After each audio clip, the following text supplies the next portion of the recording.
Salut les festivaliers! Alors déjà pour commencer, désolé d'être si inactif. Donc voici une petite vidéo vite fait où je vais passer en review et analyser toutes les conventions dans l'année où la majorité de la communauté montréalaise, même voire québécoise du cosplay, y est forte présente. Alors c'est parti! Et en début d'année, il y a le G-Animé de Gatineau, qui à l'heure où je vous parle se déroule actuellement justement. C'est une petite convention sympa pour bien débuter l'année. Puis quand je suis en manque de convention, j'y vais, sachant que ma prochaine convention n'est pas avant mai. Mais ils sont surtout réputés pour inviter des gros youtubeurs de France, comme le Joueur du Grenier, même si ça fait longtemps qu'il a maigri. Je vais parler vite fait du ShawiCon et du Rubicon, sachant que je suis jamais allé et que je ne connais pas ces conventions, mais au moins ils existent. Donc je les connais pas trop, je pourrais pas dire davantage, à moins que vous m'invitez. Hein. Puis en février, il y a le Katsucon de Marineland.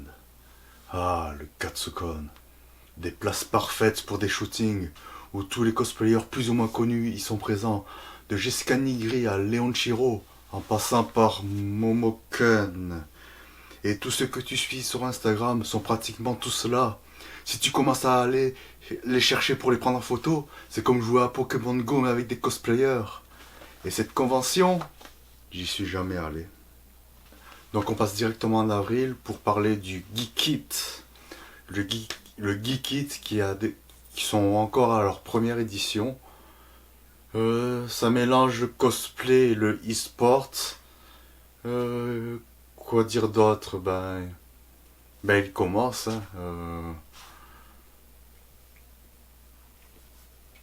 Tout ce que je peux dire, c'est que le directeur a l'air d'être à l'écoute des critiques. Hein, c'est tout à fait à son honneur. Et je ne dis pas ça pour être invité. Tout ce que je peux dire, c'est les troupes de danseurs sous la musique K-pop. C'est divertissant sur scène, et uniquement sur scène. Parce que je vais en reparler quand ça va être le tour de l'Otakuton. Je vais en reparler. Puis dans le même mois, il y a le Nadeshikon, une convention d'animé à Québec. Alors je sais pas pour vous, mais je le confonds souvent avec le Katsukon. Sans doute parce que les deux ont un nom à connotation japonaise, et que les deux aussi finissent par Kon. Quand on me parle d'une des deux conventions, il me faut toujours un temps de réflexion pour savoir qui est celle de Marineland, qui est celle de Québec. Si vous êtes comme moi, il faudrait vraiment faire attention si on vous invite à l'une des deux conventions. Vous pourrez être très surpris ou être très déçu et réaliser que Jessica Nigri a drôlement changé. Ottawa Comic Con en mai, le Comic Con bleu. Alors ils ont quand même de bons invités, même si c'est pas le même budget que celui de Montréal. Alors cette année ils l'ont repoussé en septembre. Et c'est tant mieux parce que ça tombait toujours sur la fête des mères. Et puis comme ça, tu passeras moins pour un fils indigne. L'Anime North. Alors rien que cette convention mérite une vidéo à elle toute seule. Donc je vais essayer d'en dire un minimum. Alors déjà Toronto c'est quasiment une ville japonaise. Parce qu'avec le Uniqlo qu'on n'a pas chez nous, ouais j'ai toujours pas déballé, je suis un blédard. Puis le Uncle Tetsu, ou certains gâteaux qu'on n'a pas ici, ouais j'ai déjà tout mangé. Puis tous les bons restaurants qu'on n'a pas ici, on s'y croirait. Hein. Déjà rien que le nom, ça sonne japonais. Hein. Toronto, Tokyo, Osaka, Ohio, gozaimasu. C'est pour ça que j'y vais une journée à l'avance, profiter du centre-ville et aller dans les izakaya le soir en cosplay de Kiryu.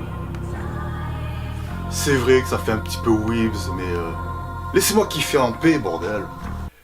Et aussi une autre raison pourquoi j'y vais une journée à l'avance, c'est parce que la convention est loin du centre-ville. Ce qui fait qu'on n'a qu'une journée pour en profiter. YetiCon en juin, dans le Blue Mountain. Alors, je n'y suis jamais allé. Tout ce que je sais, c'est qu'il y a une piscine. Ça en fait leur marque de fabrique. Alors, qui dit piscine, dit forcément party. Hein, comme ces fameux films d'adolescents américains, où t'as toujours le gamin qui vient d'une famille riche, qui invite tous ses amis pendant que leurs parents sont partis, je sais pas où, à un bal ou un théâtre ou une connerie dans le genre. Et ouh, le party! Sauf que là, il y a les inconvénients en moins. Pas de parents, pas de couvre-feu. Parce que la plupart des gens qui vont en convention, ils ont déjà un boulot stable. Et ils ont déjà dépassé la trentaine. On est déjà assez vieux. Hein? Tu pensais pas que j'allais dire ces choses-là? Tu pensais que ce serait tabou, mais non, c'est pas tabou, c'est pas tabou. Alors, le Colossal Con, je suis pas sûr comment le prononcer.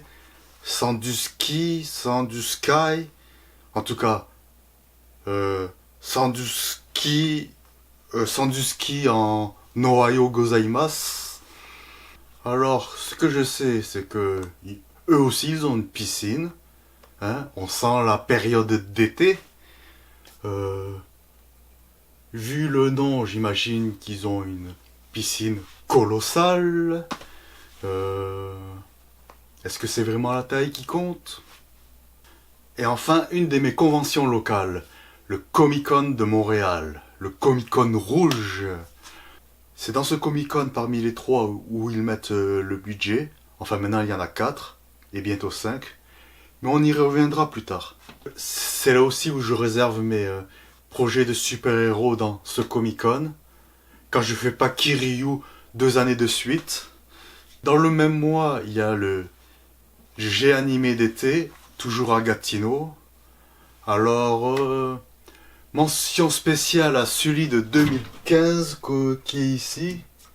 Ils ont fait l'exploit d'inviter le joueur du grenier et Antoine Daniel quand même. Entre l'AFAQ du joueur du grenier le premier jour et 2 panels animés par le joueur du grenier le deuxième jour, je peux vous dire que c'est la passe la plus rentable de ma vie. Et enfin en août, l'Otakuton, ma deuxième maison. Comme je l'avais dit dans ma première vidéo, allez la voir, c'est la première convention où j'ai essayé le cosplay et que c'est là où j'ai trippé. Alors j'adore cette convention, il y a ses qualités et ses défauts.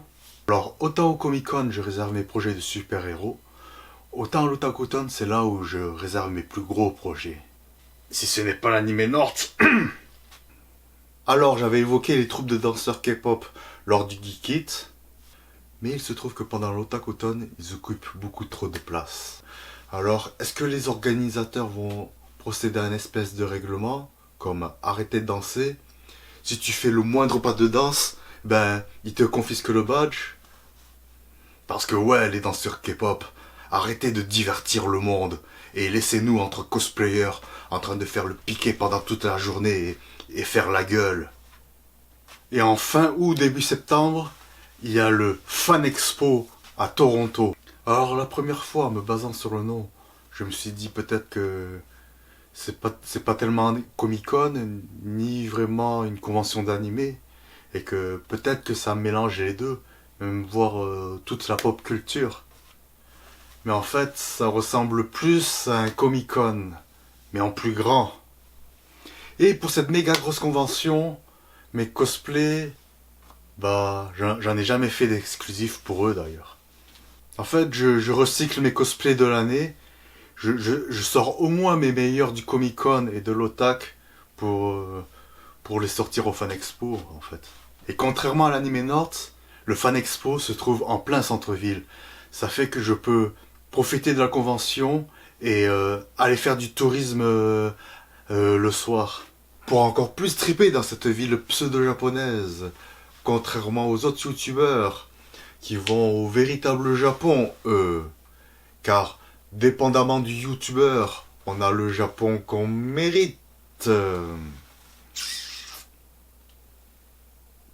En octobre, Comic Con de Laval, celui en violet. Alors, c'est une petite convention organisée par ceux qui font les autres Comic Con. Comme ça, je me ferai mon chien au montage.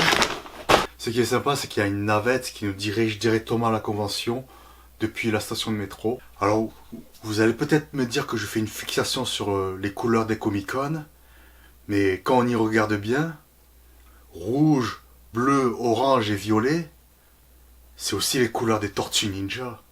Et ça ne s'arrête pas là, parce que le nouveau Comic-Con qu'ils vont organiser à Winnipeg en jaune, Eh ben vous savez quoi? Il y a une nouvelle tortue féminine, et devinez la couleur de son bandeau? Et ouais.